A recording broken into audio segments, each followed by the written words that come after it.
Tip number 1, the 90-degree rule. A 90-degree angle is just a perfect square, and the concept here with this rule is that when two pattern pieces are sewn together, the corners should both be at a 90-degree angle so that when they're sewn together, there's a nice, smooth, perfect transition from one to the next. Very basic example, two squares, 90-degree corners. Let me go ahead and sew these together along here.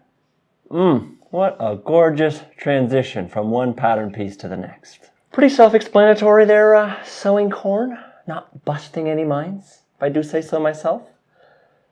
Which is fair, but let me show you what happens if it isn't a nice 90-degree angle. I've got another two squares here. They were not nice 90-degree angles, and so I've got a little bit of a point on each one of the joins. I'm going to go ahead and sew this on the end here. Like that. If I go ahead and flip this over now, you'll see how no matter which way I pull it, there's always some sort of wrinkling happening somewhere. And that is because of the odd angle here. I can't get it to lie nice and flat. Now I want to apply this to a real life example. Say a pair of pants on the outside seam. At the top, I want the two corners to be a nice 90-degree angle so that when I put on the waistband at the top, it'll be a nice, smooth, flat-sitting waistband and won't have all kinds of weird puckers and things happening. Of course, patterns also have curves, and this rule applies here as well. Once again, I've got my 90-degree angle on both corners. It goes straight out past my seam allowance, and it's only once I get past that that I then start to curve upwards. Let me go ahead and sew these together as well. What a gorgeous, smooth transition. What happens if I don't have that nice 90-degree angle on a curve? That puppy is going to cause some puckers that are not going to look so good. A place where this is going to apply is where the armhole meets on the front and back of a shirt pattern, both at the bottom and at the top. That's the 90-degree rule in a nutshell. But some of the more keen of you are going to think, hold on, sewing corn, I know for a fact that not every corner is going to be a 90-degree angle. To which I say, yes, it's time to graduate to the next class. And I present to you tip number 2, the 180-degree rule. 90 plus 90 is 180. 180 is just a perfect straight line. So the idea here is that essentially it doesn't matter what the two angles are as long as they both add up to 180 so that I get a nice smooth transition from one pattern piece to the next. I've got my two pattern pieces here. This corner is about 110 degrees and this one is about 70. I'm going to go ahead and sew those two together. A quick pro tip when sewing two different angled pieces together, I want them to cross over right where the seam allowance is. And look at that, a nice smooth transition from one piece to the next. Applying it to the real world, I've got myself half a shirt pattern here. This is the neck hole, and that is clearly not a 90-degree angle. But then when I connect that with the back panel, do you see how there's a perfect straight line connection from one to the other? It's not long, but just enough for a smooth transition from one to the next. Let me go ahead and sew these two pieces together to demonstrate what that looks like. Gorgeous. It looks to me like this neck hole is ready for a collar, which I just so happen to have recently done a video about. YouTube members, try typing any one of these in the comments. The power of the triangle. The beach is that way. Rule of thirds. All good things come in 3. Perhaps more powerful than we know. All right, but enough shenanigans. Let me bring it down to some pattern drafting. If I fold this fabric in half and go ahead and sew at an angle, like this, I've created what's known as a dart. And what it does is it creates this sort of like a bowl shape, which can be used to wrap around the curves of your body. That's why you're going to see darts just about everywhere in patterns. I mean, we're nothing but curves, so darts are quite useful. Put in a couple darts and it really multiplies the effect, as you can see from underneath. I mean, I could serve soup out of this thing if it didn't leak through. Another real-life example is on the back of a pair of pants. That dart there helps to curve the fabric around the old tuchus. Complete tangent. I think a hat company should sponsor my channel. I mean, how many other sewing cowboys are there? Leave a comment if you agree. Let's get them to listen up, huh? If I stack two triangles back to back, it's a good way of removing fabric for a inwards curvature, like say on the small of a back for a more fitted fit around the waist. I don't have to just remove triangles all the time. I can add them back in. And so let's say, for example, I have a pair of pants, really like them, just a little too tight in the derriere. This is my back leg panel, and I'm going to go ahead and trim a perfectly horizontal line somewhere about here.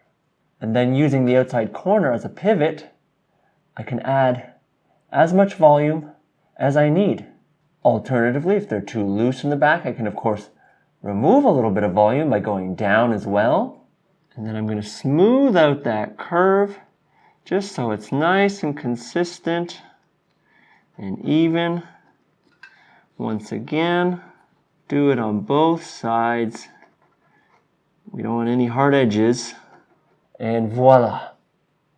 My cheeks are a little less squeezed in my pants. Why not become a kernel on the corn cob? We've got some baby corns, we've got some big corns. There's even some popcorns. And it's their generous support that helps fund this content. You could too. And yours would be greatly appreciated as well. Oh, I got an itchy nose. Maybe thanks to a lifetime's worth of hard work, I've earned myself a little bit of a pot belly and I want some more fabric so that it doesn't peek out the bottom. Trim a line across somewhere near the top of the tummy. Again, I use the outside as the pivot point, add in as much as I need. Because this is the center front of the shirt, I need to go ahead and just add that straight line all the way down again. If you recall our 90-degree rule, I'm going to go ahead and implement that here. Just so it isn't a sharp edge here, I'm just going to go ahead and smooth that out with a nice, consistent curve back to this point here.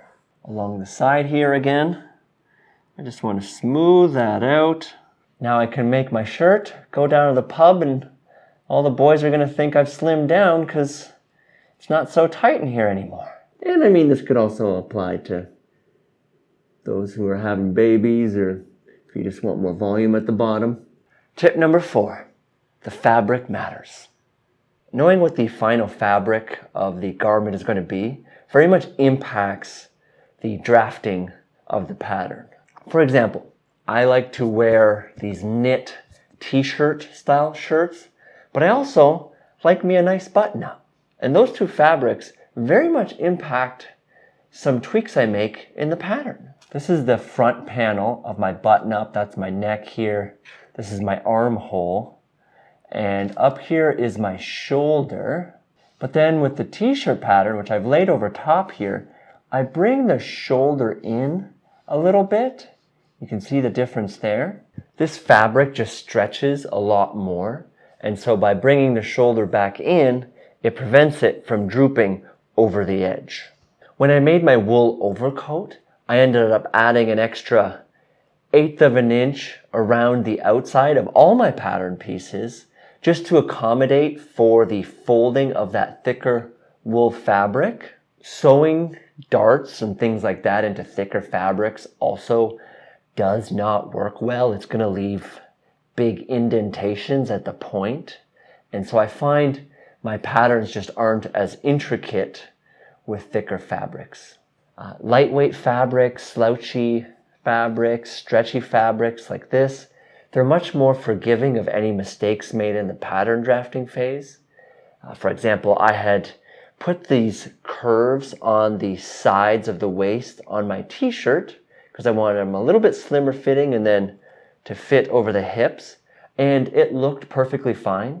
I then went ahead and used that as the base to make the wool coat that I did, and when I added in those same curves, well, they very much showed up in the wool fabric, and so looking from the front, it almost looks like I've got some big old hips going on, when perhaps I should have maybe just reduced that a little bit more.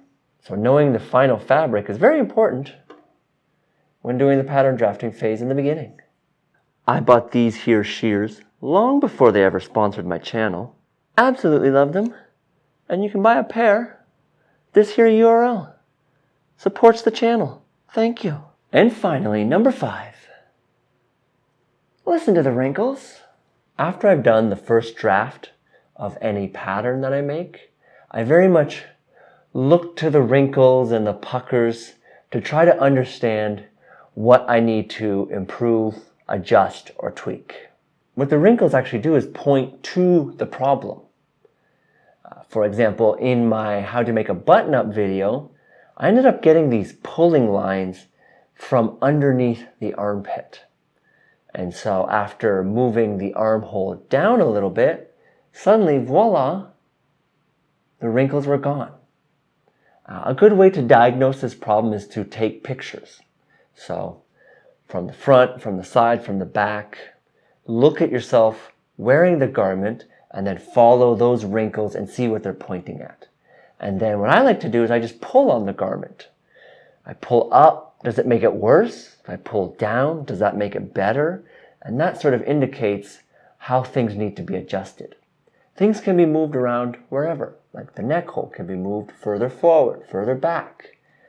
The sleeve holes can be moved down, they can be moved up, they can be moved in, they can be moved out.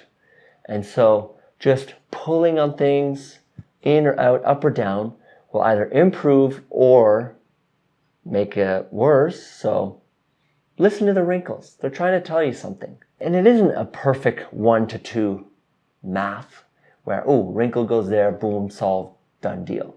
It just helps to point to where the issues are. And then from there, it's a matter of experimenting and then eliminating different things that don't work until suddenly, voila, I've solved the problem.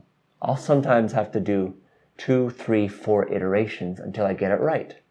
Like, for example, with the sleeve thing, pulling down on the armpits, I first tried just moving the armholes out, widening the shirt. And it was still tight underneath here and I was getting those pulling lines. So I was like, okay, well that's not the problem. I then tried moving the armholes down and suddenly my problem was solved. So trial and error, listening to the wrinkles. It's getting a little dark outside. It's raining actually. So that's a wrap on filming for today. Editing corn, of course you're going to do things tomorrow and lay it over top, but no one needs to know that. That's our little secret, right?